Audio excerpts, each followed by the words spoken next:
안녕하세요, 핑플릭스입니다. 제 주변의 이 지인들이나 혹은 유튜브나 블로그를 통해서 이제 연락이 와서 이 투자에 대한 좀 조언을 구하는 이 사람들과 좀 이야기해보면서요, 좀 개인적으로 안타까웠던 거 몇 가지만 좀 공유 드릴까 해요. 아마 이거 들어보시면은 다들 이거 내 얘긴데 하면서 뜨끔하시는 분도 계실 거예요.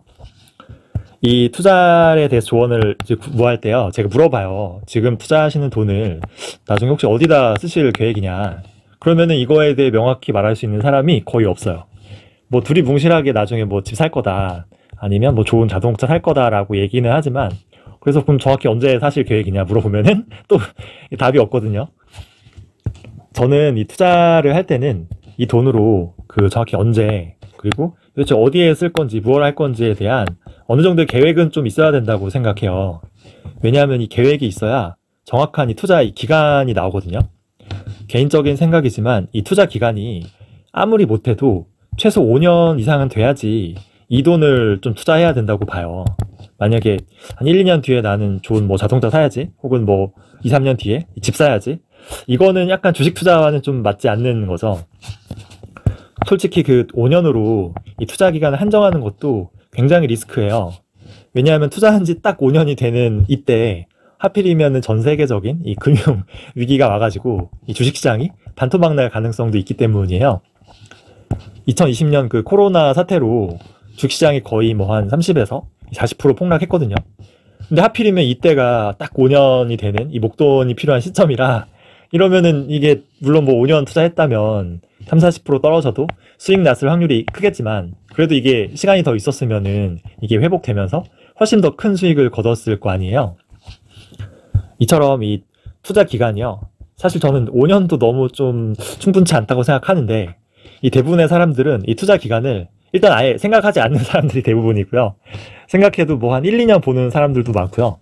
심지어 어떤 지인 저한테 야, 한 3개월 정도 투자할 수 있는 돈이 있는데 어디 좋은 종목 없냐고 물어보기도 하거든요. 야, 3개월 뒤에 오를 종목? 이거 제가 알면은 여기 안 있죠. 우리가 이 돈을 모으고요, 이 투자를 하는 데에는 여러 가지 그 이유도 있고요, 이 목적들이 있잖아요. 예를 들면 뭐 나는 결혼 자금을 모을 거야, 아니면은 자동차를 살 거야, 아니면은 주택을 구입할 거야, 난 자녀 교육비를 모을 거야, 아니면 나는 세계 일주하기 위한 여행 자금을 모을 거야, 그리고 노후에 이 은퇴 자금을 모을 거야. 이 다양한 목적들이 있는데요, 이 중에서 이 오랜 투자 기간을 가지고요, 좀 여유 있게 이 시간을 확보하면서 이 투자할 수 있는 어떻게 보면 주식에 가장 적합한 목적은요, 저는 은퇴 자금이라고 생각해요. 만약에 이 30살의 청년이요, 나는 이제 은퇴 자산을 준비해야지 하고 이제 매월 30만 원씩만 이 투자한다고 생각해 보면요, 이게 연 10%씩 복리 수익이 된다면은 이 60살 30년이 지나면은 이거는 6억 8천만 원이라는 엄청난 은퇴 자산이 준비되는 거예요. 그리고 60세가 된다고 해서 이 모은 은퇴 자산을 한 번에 다 쓰지 않잖아요. 이 매달 생활비로 조금씩 뺏쓰겠지만 이 생활비가 사실 뭐 몇백만 원 수준이니까, 그래서 이 6억 8천이라는 이 돈이 조금씩 꺼내 쓰는 돈을 이 빼면은 나머지 돈은 계속 복리로 투자돼서요, 이게 불어나요. 그래서 이 생활비를 감안하지 않고 그냥 한 연 6% 조금 수익률을 낮춰서 이 돈을 80세까지 20년 더 굴리게 되면요, 이 80세 때 남아있는 은퇴 자산은 22억이 넘어가거든요. 이 시간과 복리의 힘이 엄청나죠. 워런 버핏의 자산 추이를 보면 알 수 있는데요, 지금 자산의 거의 이 90% 이상은 60세 이후로 생긴 거예요. 결국 이 주식 투자는 이 시간에 따른 이 복리 수입이 어떻게 보면 좀 핵심이라는 거죠. 이처럼 이 주식이란 자산의 특성과 이 복리의 게임에서 가장 유리한 거는 결국 이 시간에 대한 이 장기 투자라고 하고요. 그렇기 때문에 이 주식 투자의 가장 적합한 목적은 어떻게 보면 우리 노후에 이 은퇴 자산을 준비하는 거라고 할 수 있는데요, 저 또한 지금 투자하고 있는 돈의 대부분이 이 은퇴 자산을 준비하는 데 있고요. 지금 제가 투자하고 있는 이 주식과 그리고 이 ETF들은요, 이 기업의 본질이 변하지 않는 이상, 그리고 이 자본시장의 특성이 변하지 않는 이상은 제가 이 평생토록요, 한 번에 다 매도하는 일은 아마 없을 거예요. 물론 뭐 제가 나이가 더 들고 이제 은퇴를 하게 되면은 생활비로 조금씩 빼서 소비할 수는 있겠지만, 제가 이 매달 빼쓰는 돈보다 이 자산이 불어나는 이 속도가 더 크다는 걸 감안하면요, 이 저의 주식의 투자 기간은 제가 맨날 뭐 10년 얘기하는데 10년이 아니고 진짜 이 평생이 되는 거예요. 그래서 필립 피셔의 어록 중에 그런 말이 있어요. 만약에 위대한 기업의 이 주식을 샀다면 이 보유 기간이 언제냐? 영원이라는 거죠. 평생도록. 주식 투자에서 가장 적합한 목적이 방금 말했듯이 이 시간에 대한 복리 수익을 잘 활용할 수 있는 이 은퇴 자산을 준비하는 거라고 하면요. 사람들이 흔히 저한테 이제 물어보는 어떤 종목 사야 되냐고. 이 질문 자체가 바람직하지 않아요.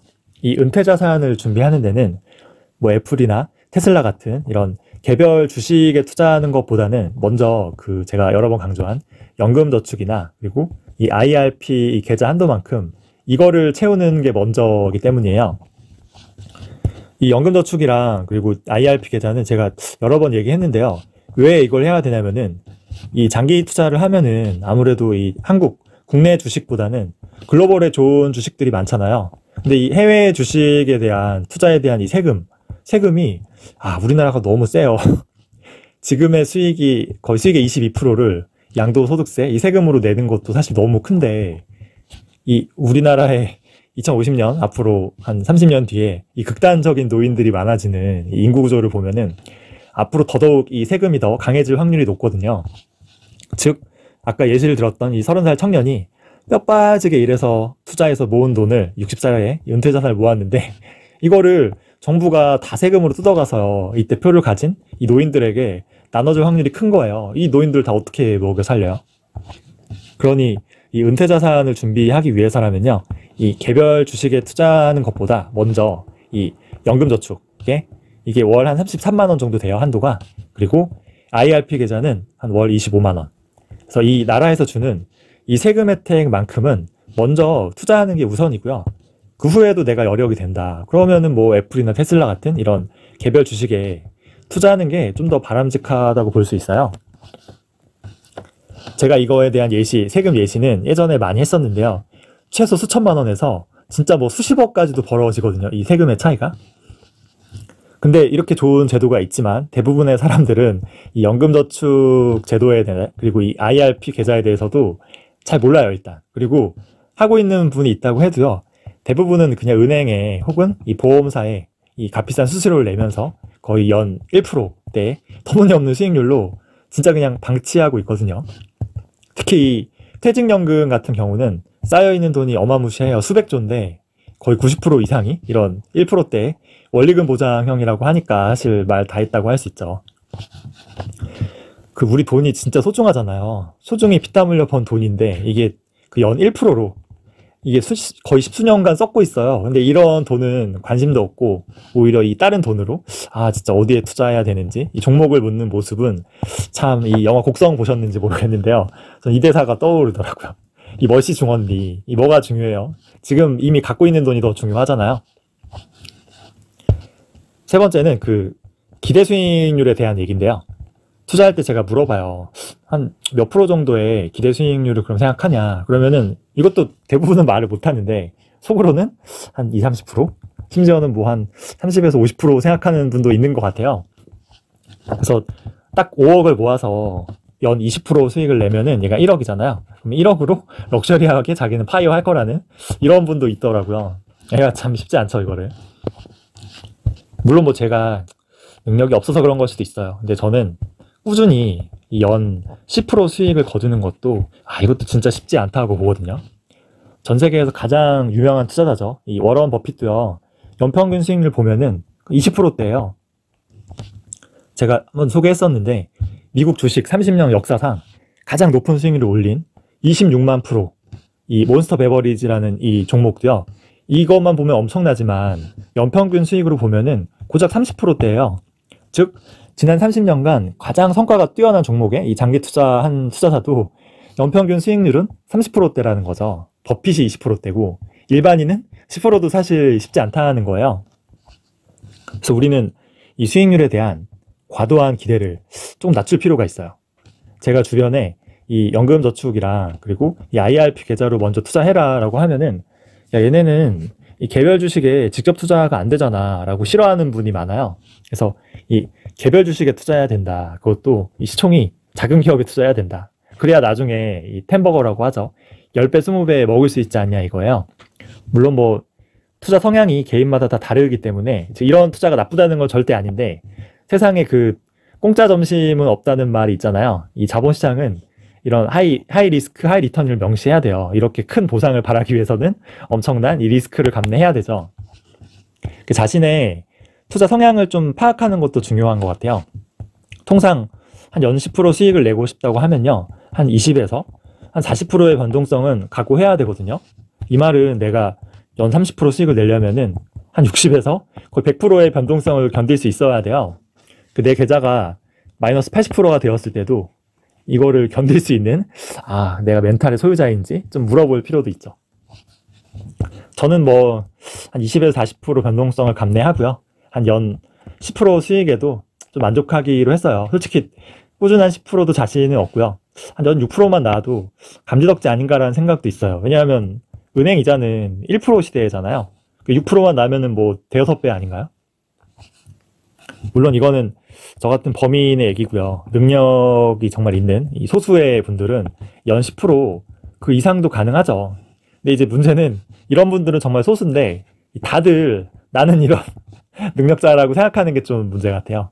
특히 그 초심자의 행운이라고 하잖아요. 그래서 또 이 행운에 의한 성과를 이거 내 실력이야 하면서 이 더 큰 베팅을 하다가 결국 패가망신하는 거를 좀 조심해야 될 것 같아요. 그래서 기대 수익을 얼마나 생각할 것인가, 뭐 저는 10%를 얘기했지만 이것도 진짜 쉽지 않거든요. 그래서 공짜 점심은 없다. 그래서 이 보상에는 결국 엄청 리스크라는 이 대가가 따른다는 거를 좀 기억하셨으면 좋겠어요. 제가 세 줄 요약하면은, 일단 이 투자는요, 이 투자하는 돈의 이 목적과 그리고 이 투자할 수 있는 그 기간이 좀 어느 정도 계획이 있어야 된다. 근데 이런 면에서 이 오랜 기간 좀 투자할 수 있는 이 복리 수익을 좀 최대로 올릴 수 있는 거는 이 은퇴 자산을 준비하는 데 따른 투자죠. 그래서 이거에 대해서는 개별 주식보다 나라에서 세금 혜택을 주는 연금저축 계좌나 이 IRP를 좀 활용을 좀 먼저 하셨으면 좋겠다. 그리고 이 기대 좀 수익률을 좀 현실적으로 낮출 필요가 있는 것 같아요. 막 연 3, 40%는 너무 터무니없거든요. 그래서 한 연 꾸준히 10% 올리는 것도 정말 쉽지 않다는 거를 좀 기억하셨으면 좋겠어요. 저한테 이제 투자에 대해 좀 물어볼 때 대단한 어떤 정보나 굉장한 대박이 나는 이런 종목을 좀 기대하시는 분들이 많은데요. 투자의 세계에 이런 거 없습니다. 이런 거 말해주는 사람은 사자의 확률이 높아요. 그래서 어떤 정보나 어떤 종목에 투자하는 것보다는 저는 이런 것들이 더 좀 중요하지 않을까 싶어서 좀 공유를 좀 해드렸어요. 준비한 내용은 여기까지고요. 궁금하신 점은 편하게 좀 댓글로 남겨주세요.